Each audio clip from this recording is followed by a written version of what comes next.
What's up, everybody? It's Jeffrey Lyles, Lyles Figure Files. Forget about an RKO. Let's talk about the Steiner line and Frankensteiner out of absolutely nowhere. Ringside Collectibles posted the long awaited, long delayed. You expected to see these figures at WrestleMania Access, but due to some other events, they got delayed. We're finally getting them. The Steiner Brothers and all of their glory. We're finally coming to Mattel's WWE line. Ringside Collectibles exclusive, and not just the Elite line, not a main event line. We're getting them straight up in Ultimate Edition form, and I am ecstatic. You probably know that I've been talking about these guys for such a long time. I've been a long in the tooth NWA WCW fan, and I was so hyped up to watch these two brothers because got a little brother. And it's always cool watching tag teams where we got a set of brothers doing their thing. So we got Rick and Scott Steiner coming to us, and Ringside Collectibles charges a little bit extra thanks to these exclusive sets. The Outsiders 2-pack, $75. Ditto for the Steiner Brothers. Typically, if we were buying two Ultimate Edition figures, that would come up to, let's say, $68, going just on an absolute no sale. It's more like 66, but I didn't include the tax. So we're paying a little bit more because these are ringside exclusive figures. And, it's one of those deals we're just going to pay it because these are an essential tag team. If you're a WCW fan, if you're a WWE fan, because they had big moments in both promotions. Now I want even more so to get a Lex Luger with his 1993 Super Patriot made in the USA Lex Express in Ultimate Edition form. And pair these guys up with one of the various versions of the Undertaker and have my Patriots. Now it'd be kind of fun to get a Ultimate Edition Undertaker with the trench coat with the American flag inside. That would be fun too. But I'm so happy to get these guys. And let's take a look at some of the pictures in greater detail. So here's the main image you just saw with all the rest of the clutter. Whoever finds the perfect M font sticker or little letter that we can maybe sew on there is going to make a killing and be an action figure Hall of Fame for collectors, simply for identifying the proper M, where we can get it, and all that good stuff. Because these jackets, these not quite Michigan leather jackets, look really, really good. They've got this pleather-like material, so it's really authentic. I love that.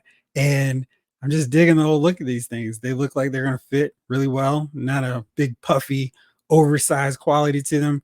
And I was looking at the hand here and just thinking, man, it'd been fun if we could get an Ultimate Edition Rick Steiner from his Varsity Club days, where there's a little bit more hair peeking out around here, and get a hand sculpt with Alex painted on there. That would be really fun.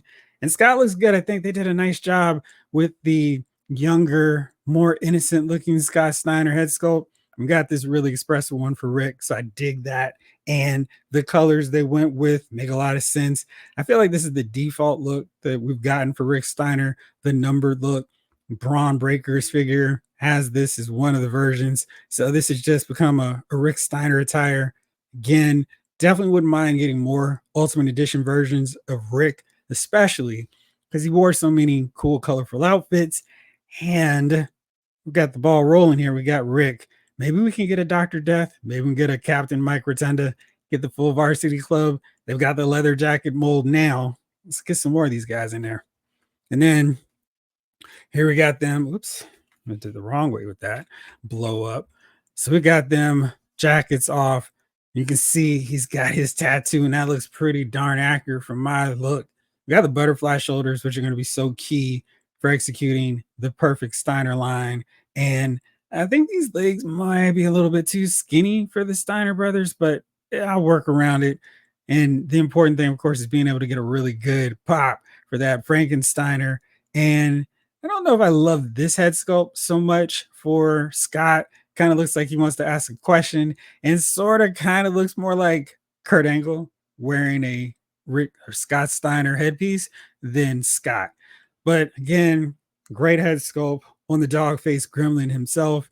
And it looks like we got dog face gremlin written on there. So that's nice. And then here's the back, so you can get a real good look at what at least Scott is wearing. You already know what Rick's working with here. See if I can blow up this tattoo anymore. Looks like he is riding on there. So that looks really good. They did a nice job with that. I wouldn't have minded if you had a little bit more of a mullet going, where there's a little bit less hair there. So we get that 1989 90 hairstyle for him. But we're getting close to getting everybody celebrating Sting's world title victory.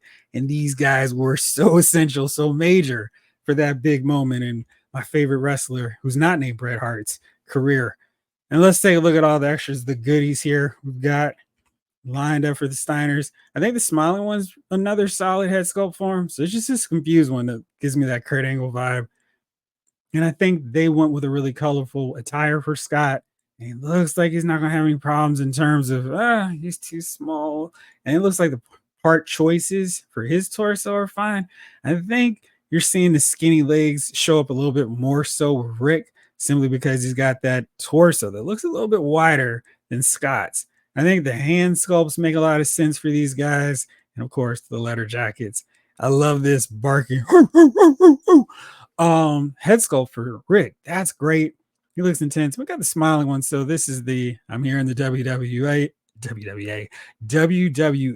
not WWE. Get the E out here.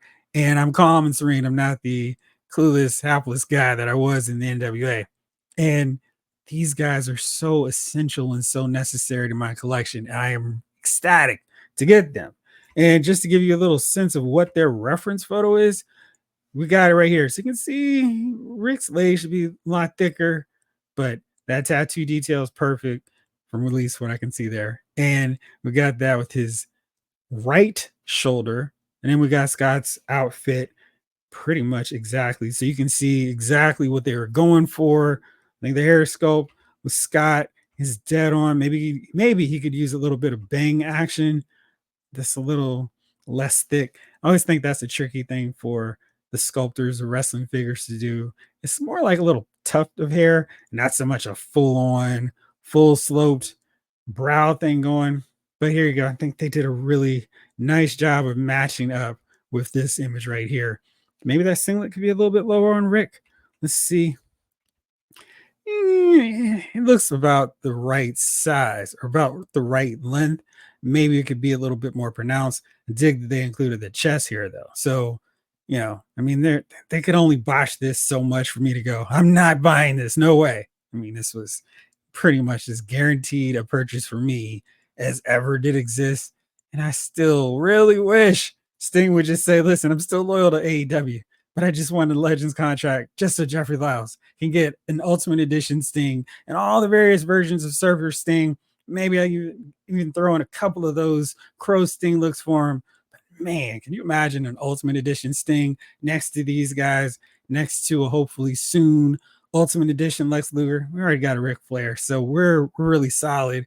And now with these guys, we've got Russell War 91, the Four Horsemen, minus Arn Anderson, plus Larry Zbyszko, versus Sting Squadron, Sting, Steiner Brothers, Flying Brian. I wouldn't be upset about getting an Elegante too, but finally we got the Steiner Brothers added, and that means, like most wrestling collectors, like most figure collectors, my attention's turned to the next thing that I want and need in my collection. So the Steiner Brothers knocked out, going with another classic NWA team, and they rule, baby. I'm talking about Doom, the man himself, Ron Simmons, Bush Reed, and player Teddy Long. And I want Teddy with these guys. I want him with that smaller, skinnier buck, the do-rag, the jacket, the whole thing. I want Teddy in his manager prime, not the general manager version or referee. I want manager of the World Tag Team Champions, Teddy Long. We've already got me and Mark Callis, so let's make this happen. But Doom looks great. Really want these guys as figures. And if nothing else, let's get a Ron Simmons with Doom attire, preferably Ultimate Edition, because I don't care if that's not his most iconic look. And want this guy to get a Doom somewhere or the other. So maybe I'll just have to buy 2 Ron Simmons and get somebody to customize up a Bush Reed head sculpt. But Doom's one of my favorite tag teams. Absolutely want to see them come through to us through Mattel. But there was some more wrestling news throughout the week, and I've been waiting to get this final figure revealed so I could just do them all at once. But PowerTown's slowing up. I guess with the weekend, they decided to delay the final member of this lineup. We got the Ultras, the Legends, Series 2 got the first renders, and just like the first series with Magnum TA, Kerry Von Erich, Stan Hansen, Bruiser Brody, Vern Gagne, and of course I knew I was going to Luthez. That lineup looked really good in figure form, and the renders, getting them in hand, excuse me, they look just as good. I assume the same for Ultra Series 2. Let's take a look at the first few. We got Dory Funk Jr., aka Haas Funk. So the one thing with these figures that I was really like, oh man, I wish they were scaled down just a little bit more so I could swap out a head. So I could, like, for example, buy this Dory Funk Jr. and put him on an elite, have him team with Terry Funk. And we got the Funk brothers in my collection, maybe, possibly Pipe Dream. Well, we did get an ECW Sandman. So maybe I could actually pit these guys against Public Enemy. Nah. So I love this jacket. I think they did a really nice job with that. He's got the hat, the iconic hat for him. And one thing that was a cool addition that was not a part of the first wave, got 2 interchangeable heads. So I love the inclusion of extra heads. He's going to come with the NWA World Heavyweight Championship, as he should. Removable jacket. These jackets are a little bit harder to take off. You can, of course, take those fists off or hands off, making it a little bit easier, but I really wish that was something that they did not include from Mattel before they started doing their own deals. And of course, this is 7-inch scale, which makes them a little bit wider than the Mattel figures. And if you have that like shock of putting a PowerTown where wrestling lives on Ultra's figure next to an Ultimate Edition or a Legends figure or an Elite, you're gonna be like, whoa, these guys are scrawny. And these PowerTown figures, their likenesses are so strong. They're gonna kind of make some of those Mattel ones not look at the same level. But there's Dory Funk, and he's probably gonna be 50 like the other one, 50, 55. Hopefully they do a bundle deal. But really nice looking figure, and I think they did a really nice job with the detail on his jacket. Next up, we got another NWA World Champion. This time we got Jack Briscoe. Now, we actually do have his brother from Mattel. So you compare these guys and have them go against Ricky Steamboat and your still non-existent Jay Youngblood figure. Maybe PowerTown will do him. We can get those guys against Sergeant Slaughter and Don Kernoodle. But here, let's take a look at what Jack comes with: 2 interchangeable heads, 3 interchangeable set of hands, removable jacket, and the NWA title. So he didn't have as much, but I do really enjoy the fact that he's got 2 interchangeable heads. I got to assume one of them is going to be a smiling portrait since we got this neutral focus one. That's good. He's going to look a little bit scrawny. He's not as muscular as some of these other guys, but, from having a few PowerTown figures, he's going to look really solid on your shelf. Next up, we got the man himself. Now, this is definitely not the WWF version of Junkyard Dog. This is, I am in Mid-South doing my thing.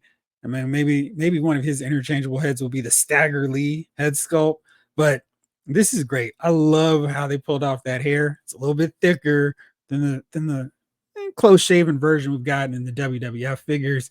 I really love this expression. He looks cool. Very interested to see what his alternate head sculpt will be. But we've got the dog collar chain. He's going to come with the Mid-South North American Championship belt. I guess this is going to be the first time we've seen that in figure form. So that's going to be really awesome. I feel like Dog is going to be for sure a figure I'm going to get in this wave. And even though I've already got some really solid ones from Mattel, can I ever have enough Junkyard Dog figures? So he looks great. Looking forward to seeing him. Then we got Kamala, another figure that Mattel did a really good job with. And this one's going to be a little bit harder to sell for me simply because Mattel just absolutely delivered with their Kamala figure. Now you can see he's got some bracelets. That's different than what we got from Mattel. And now he might have interchangeable heads with some different face paint. I'm going to assume he's going to have that open mouth head sculpt, but it would be interesting if they went with a different kind of face paint for him. So he's got the tribal mask, the necklace, gauntlets, spear, and shield. Now, these parts we do have with the Mattel figures. So this is a much tougher sell.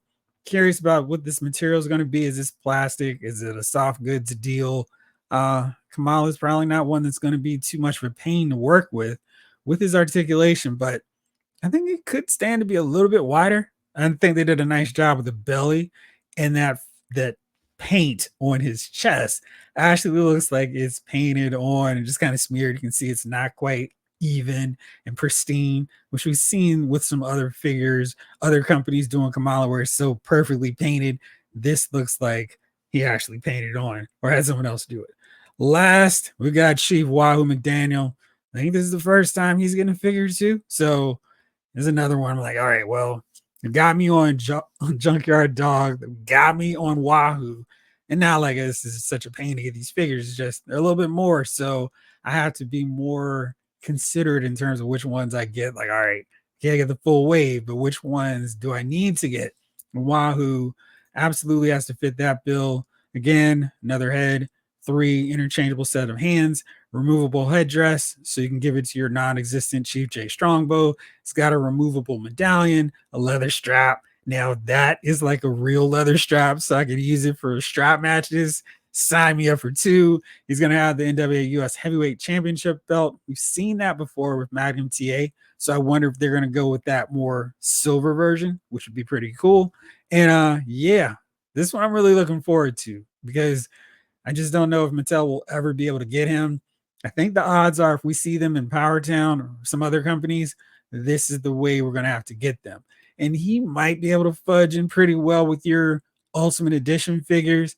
I think he'll match up nicely with the Ric Flair figure, for example. So he should work. And I'm really looking forward to grabbing him. But yeah, some exciting stuff down the wrestling pike. And the final member of that wave is Medusa. Not quite sure why we didn't see her yet, but I gotta assume her figure's coming soon. Maybe they gotta fine tune the first female figure from PowerTown with the Ultras line. Hope it wasn't saying Ultimates that entire time. Anyway, Steiner Brothers are here. They're for pre-order. Ringside does take payment right away, so if you pay for it with credit card, it's gonna go zoop right out of your account. And if you're seeing figures like I am, the G.I. Joe Classified Series Torch was charged. It was like, hey, this figure shipping soon. So I don't know what happened with Doc, but Torch did come through. My Night Creeper still in limbo, but Torch is being processed or in the process of being paid. Doc got delayed. So there's a lot of pre-orders that are going to go changing. Some are going to get charged, some are going to get delayed. So maybe you might not want to go too heavy on paying for stuff right now, but Ringside is normally really good about stocking stuff, and when they get more in stock, I would advise getting it. They're not supposed to get those Steiner Brothers onto their warehouse delivered until November, so we got a little bit of time. We still got to get the outsiders anyway, and the pre-orders for these Ultra figures drop next Monday, July 1st, so you can start. We got some more pictures. I'll probably do a more extensive breakdown, but wow, cool stuff on the figure front for wrestling collectors. Let me know which ones you're interested in, how excited you are about the Steiner Brothers. For now, and barring any amazing news over the weekend, that'll do it for me. Till then, have a good one. Thank you so much, as always, for watching. This episode of Lyle's Figure Files has been filed.